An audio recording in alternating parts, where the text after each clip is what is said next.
दोस्तों वीडियो शुरू करने से पहले आप लोगों से छोटी सी रिक्वेस्ट है, अगर आप मेरे वीडियोस देखते हो और अभी तक चैनल को सब्सक्राइब नहीं किए हो तो सब्सक्राइब कर लेना और साथ ही साथ मेरे बैकअप चैनल को भी सब्सक्राइब कर लेना। उसका लिंक आपको डिस्क्रिप्शन में मिल जाएगा। तो बिना वेस्ट करे टाइम वीडियो शुरू करते हैं। मिस्टर बॉस एपिसोड 3 के स्टार्टिंग में अपन को दिखाया जाता है जो तेंगशा है वो घर पे बैठे बैठे ही सोच रहा होता है, कह रहा होता है क्या हाउडिंग ने ये कहा था कि स्ट्रे डॉग गैंग ने हॉस्पिटल को घेर लिया है और हम सारे भाई लोग आमतौर पर इलाज कराने के लिए और दवा लेने के लिए एक ही अस्पताल में जाते हैं, तो ऐसा क्यों होना चाहिए। और फिर वो आगे कहता है प्रॉब्लम तो ये है कि मैं सामने वाले दरवाजे से नहीं जा सकता। और फिर इसके बाद हमें दिखाते हैं वो दरवाजे से कान लगा के आवाज़ें सुनने की कोशिश कर रहा होता है और कह रहा होता है मुझे लगता है कि वो सो रही होंगी। और फिर इसके बाद हमें दिखाया जाता है तेंगशा ने खिड़की खोली रहती है और वो कह रहा होता है लकीली मैं सिर्फ दूसरी मंजिल पर हूँ। और फिर इसके बाद हमें दिखाया जाता है वो खिड़की से कूद के बाहर आ जाता है और फिर भागते हुए जा रहा होता है हॉस्पिटल की तरफ और कह रहा होता है हांगडिंग इतना डम नहीं होगा कि उसने मुझे कहीं और रखा हो और कुछ सही नहीं लग रहा। सिर्फ हमारे लोग ही जानते हैं कि वो कौन सा हॉस्पिटल है, तो फिर स्ट्रे डॉग गैंग को कैसे पता चला, क्या उनका कोई सीक्रेट एजेंट हमारे बीच हो सकता है। और फिर इसके बाद हमें दिखाया जाता है वो हॉस्पिटल की बिल्डिंग के पास पहुंच जाता है और कह रहा होता है ये स्प्लेंडिंग बिल्डिंग तेंगशिया गैंग के अंडर है और 15-20 से लेकर 18वीं मंजिल गैंग के लिए हॉस्पिटल के रूप में काम करती है। और फिर इसके बाद हमें दिखाया जाता है तेंगशा एक कार के पीछे छुपे छुपे मेन गेट की तरफ देख रहा होता है, तो वहाँ पे स्ट्रे डॉग गैंग खड़ी हुई रहती है उसके मेंबर। और फिर इसके बाद हमें दिखाया जाता है वो लोग तेंगशा गैंग के मेंबर से बोल रहे होते हैं अरे हम लोग यहाँ पर भाई तेंगशा से मिलने के लिए आए हैं, तुम हमें अंदर क्यों नहीं जाने दे रहे हो, क्यों रोक रहे हो। दिखाते हैं वो लोग कहते हैं यहाँ से चले जाओ। और फिर इसके बाद हमें दिखाया जाता है जो तेंगशा है वो सोच रहा होता है इस तरह के छोटे मोटे गैंग्स हमेशा ही दबंग होते हैं और ऐसा लगता है कि अभी भी बहुत से लोग हैं जो मुझे काफ़ी कम समझ रहे हैं। फिर इसके बाद हमें दिखाया जाता है वो बिल्डिंग के पीछे साइड चला जाता है और कह रहा होता है ओह यहाँ पर तो कोई नहीं है। और फिर इसके बाद हमें दिखाया जाता है वो बिल्डिंग के अंदर घुस जाता है और सीढ़ियाँ चढ़ते हुए कह रहा होता है आखिर किसी इडियट ने हॉस्पिटल को इतने ऊंचे फ्लोर पर रखा है, मैं पूरा थक गया। और फिर इसके बाद हमें दिखाते हैं और आज का दिन कितना मुश्किल है। और फिर इसके बाद हमें दिखाया जाता है यहाँ पर दो बंदे बात करते हुए जा रहे होते हैं। एक बंदा कह रहा होता है मैंने सुना है कि भाई तेंगशिया इस बार बहुत बुरी तरह से इंजर्ड हो गए हैं और वो बिल्कुल सब्जी बन गए हैं। दिखाते हैं दूसरा बंदा कहता है अरे तुमने ये बात किससे सुनी, अब रूमर्स फैलाना शुरू मत कर देना। और फिर इसके बाद हमें दिखाया जाता है तेंगशिया बिशप की उनकी बातें सुन रहा होता है। वो बंदा कहता है ज़रा इस बारे में सोचो, इतना छोटा गैंग होने के बावजूद स्ट्रे डॉग के पास हमें घेरने के लिए बॉल्स हैं और भाई तेंगशिया ने अभी तक खुद को दिखाया ही नहीं।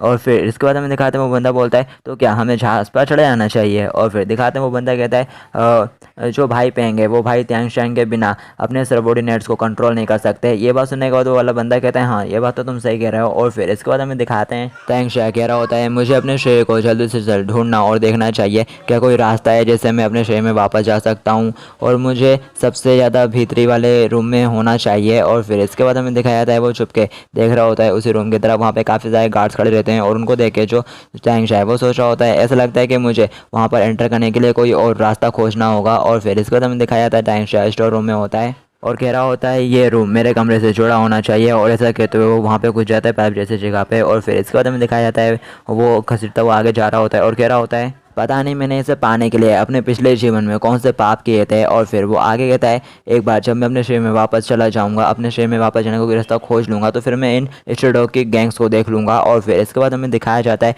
वो वहाँ पर लगे किसी जाली से अपने रूम में ही झाँक रहा होता है। उसकी बॉडी बेड पर पड़ी रहती है और उसके बगल में एक लड़की खड़ी रहती है और उसको देख के जो तेंगशा है वो कह रहा होता है अरे ये यहाँ पर क्या कर रही है। और फिर इसके बाद हमें दिखाते हैं तेंगशा जाली से झाँक रहा होता है और कह रहा होता है अरे वो लड़की क्या कर रही है, वो तो मेरे साथ पहले कभी भी इतनी पैशनेट नहीं हुई। और फिर इसके बाद हमें दिखाते हैं जो तेंगशा है वो खिड़की से झाँक के देख रहा होता है वो लड़की क्या कहते हैं तेंगशा की बॉडी के ऊपर चढ़ के बैठ गई होती है। और फिर इसके बाद हमें दिखाते हैं वो लड़की अपना हाथ उठाती है और तेंगशा की बॉडी को एक जोरदार थप्पड़ लगाती है और उससे कहती है वांग तेंगशा परवर्ट, तुम हमेशा मुझे झाँकना पसंद करते थे और जब भी मैं तुम्हारे आसपास होती थी तुम हमेशा चांद पर होते थे और अब मैं ऐसी अपमानजनक स्थिति में तुम्हारे सामने हूँ, लेकिन तुम अभी भी अपनी आँखें क्यों नहीं खोल रहे हो। और फिर इसके बाद हमें दिखाते हैं वो रोते हुए कहती है अब मैं तुम्हारे साथ क्या करूँ, तुम कोई जवाब क्यों नहीं दे रहे, रिस्पॉन्स क्यों नहीं कर रहे। और फिर इसके बाद हमें दिखाया जाता है वो आगे बढ़ती है और तेंगशा को शायद किस कर ली होगी उसकी बॉडी को। और फिर दिखाते हैं ये देख के जो तेंगशा है वो काफ़ी ज़्यादा घबरा जाता है और सरप्राइज भी। और फिर इसके बाद हमें दिखाते हैं वो लड़की तेंगशा की बॉडी से कहती है अगर तुम नहीं जागे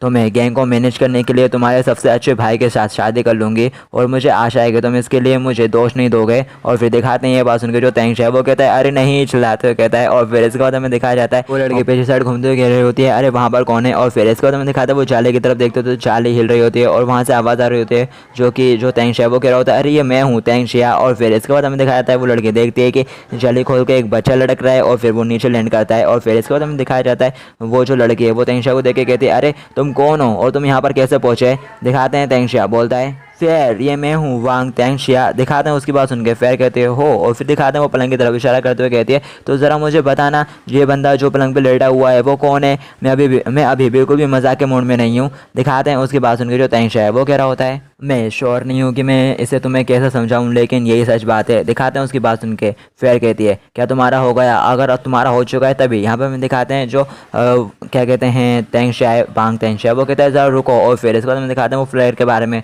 सब कुछ बताने लगता है। कहता है तुम्हारा नाम लियू फेयर है और तुम लियू किंग फेंग की एकलौती बेटी हो और हर कोई तुम्हें क्वीन की तरह ट्रीट करता है। तुम 171 सेंटीमीटर लंबी हो और तुम्हारा वजन 58 किलोग्राम है और तुम्हारा मेजरमेंट 89, 64 और 90 है और तुम टेडी वेयर अंडरवेयर पहनना पसंद करती हो और तुम हमेशा नंगी सोती हो और तुम्हारे पास एक बड़ा सा स्वीट दांत है। खासकर जब तुम्हें मीठे स्ट्रॉबेरी बिस्कुट की बात आती है तो तुम्हें मीठा बहुत पसंद है, ये कहना चाह रहा है। और फिर इसका तुम दिखाते हैं वो आगे बोलता है इसके अलावा तुम नहाते वक्त गाना भी पसंद करती हो भले तुम्हारी आवाज़ बहुत ज़्यादा भयानक है। और फिर वो आगे कहता है तुम्हारे बाएं बट चिक पर एक स्टार की शेप का वर्थ मार्क है और मुझे लगता है कि ये तुम्हें अपने जीन्स के कारण मिला होगा। दिखाते हैं अब उससे रुका नहीं जाता, वो कहती है लात मारते हुए तेंगशिया से चुप रहो लिटिल परवर्ट। और फिर इसके बाद हमें दिखाते हैं तेंगशिया पीछे जाके दीवार से ठोकता है और उसके ऊपर सिर पे एक गमला गिर पड़ता है जिससे तेंगशिया की बत्ती गुल हो जाती है। और फिर इसके बाद हमें दिखाया जाता है फेयर काफ़ी ज़्यादा गुस्से में होती है और कह रही होती है मैं तुम्हें एक ऐसा सबक सिखाने वाली हूँ जिसे तुम कभी नहीं भूल पाओगे परवर्ट। और फिर इसके बाद हमें दिखाते हैं वो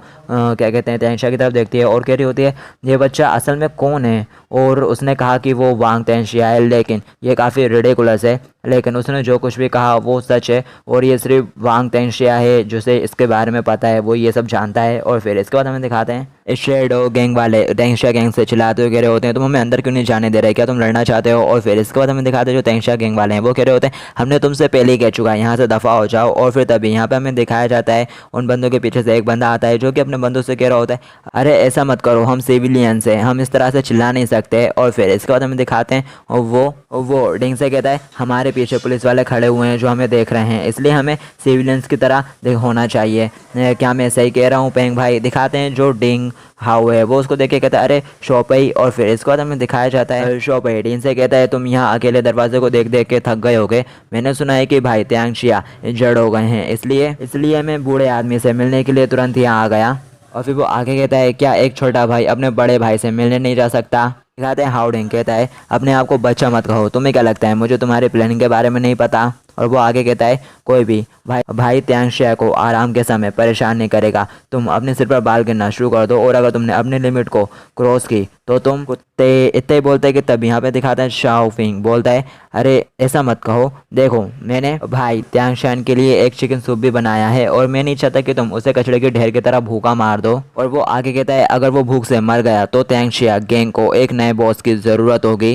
दिखाते हैं हाउडिंग उसकी बात सुन के कहता है मैं तुम्हें मार दूंगा तुम। दिखाते हैं शोपे उसकी बात सुन के कहता है अरे मैं तो डर गया तेंगशिया गैंग। और फिर इसके बाद हमें दिखाते हैं वो दोनों एक दूसरे के आमने सामने खड़े ही रहते हैं कि तभी यहाँ पर हमें दिखाया जाता है वांग तेंगशिया की एंट्री हो जाती है फेयर के साथ और वो कहता है स्ट्रे डॉग वाले इतनी देर से क्यों भौंक रहे हैं, अभी मिडनाइट हो रही है, ज़रा दूसरों के बारे में सोचो, दूसरे लोग तो सो रहे होंगे। और फिर इसके बाद हमें दिखाया जाता है वो सब लोग काफ़ी ज़्यादा हैरानी से वांग तेंगशिया की तरफ देखते हैं और वो जो सोपे रहते हैं ना वो भी वांग तेंगशिया की तरफ देखता है। और फिर दिखाते हैं वांग तेंगशिया को देखे जो हाउडिंग है वो काफ़ी ज़्यादा खुश हो जाता है और बोलता है भाई तेंगशिया। और फिर इसके बाद हमें दिखाया जाता है शोपे को जो कि वांग तेंगशिया को देख के सोच रहा होता है वो आखिर कैसे नहीं मरा। दिखाते हैं तेंगशिया आगे बढ़ता है और कहता है शोपे मुझे बहुत बुरा लगा, तुम मुझसे मिलने के लिए इतनी देर से इंतजार कर रहे थे और मैंने सुना है कि तुम मेरे लिए चिकन सूप भी लाए हो जो तुमने खुद बनाया है। दिखाते हैं शोपे कहता है अरे ये ज़्यादा बड़ी बात नहीं। और फिर इसके बाद हमें दिखाया जाता है वो चिकन सूप तेंगशिया के हाथ में रहता है और वो खुशबू सूंघते कह रहा होता है अरे इसकी खुशबू तो काफ़ी ज़्यादा अच्छी आ रही है और ये अभी भी गर्म है।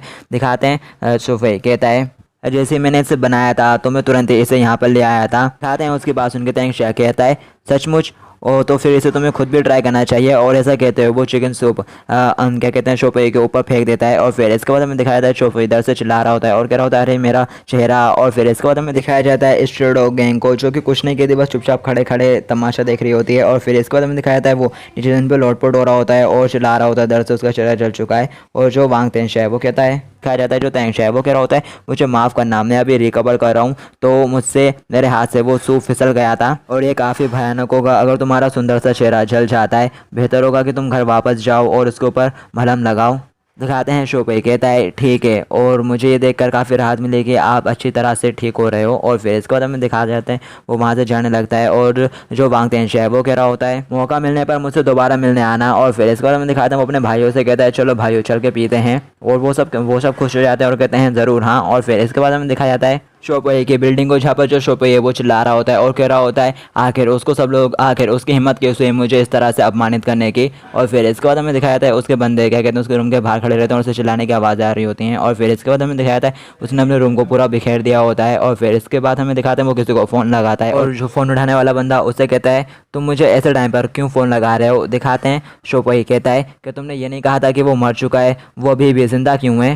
दिखाते हैं वो बंदा उसके बात सुन के कहता है क्या वो अभी भी जिंदा है, इंटरेस्टिंग, तो इसका एक सरल सा सॉल्यूशन है, हम उसे दोबारा मार देते हैं। और फिर यहाँ से सीन शिफ्ट होता है और फिर इसके बाद हमें दिखाता है हार्डिंग को, जो कि कह रहा होता है हाई थैंक्स के रिकवरी के लिए चेयर्स। और फिर दिखाते हैं वो सब भी चेयर्स कहते हैं। और फिर इसके बाद हमें दिखाते हैं जो हार्डिंग है वो रोना शुरू कर देता है। ये देख के जो वांग तेंश है वो कहता है अरे तुम फिर से क्यों रो रहे हो। दिखाते हैं जो क्या कहते हैं हार्डिंग है वो कह रहा होता है ये तो खुशी के आंसू हैं, मैं बस बहुत ज़्यादा खुश हूँ। फिर इसके बाद हमें दिखाया जाता है फेयर को, जो कि चुपचाप बैठी हुई रहती है और वांग तेंश की तरफ देख रही होती है और मनी मन कह रही होती है आखिर त्यांग शाह को हुआ क्या है। और फिर इसके बाद हमें 2 घंटे पहले का सीन दिखाया जाता है। अब जो चैन की बॉडी है ना वो बिस्तर पर आ गई रहती है और अब हमें आगे वाले एपिसोड में पता चला क्योंकि 2 घंटे पहले आखिर क्या हुआ था। तो जब तक के लिए टू बी कंटिन्यूड।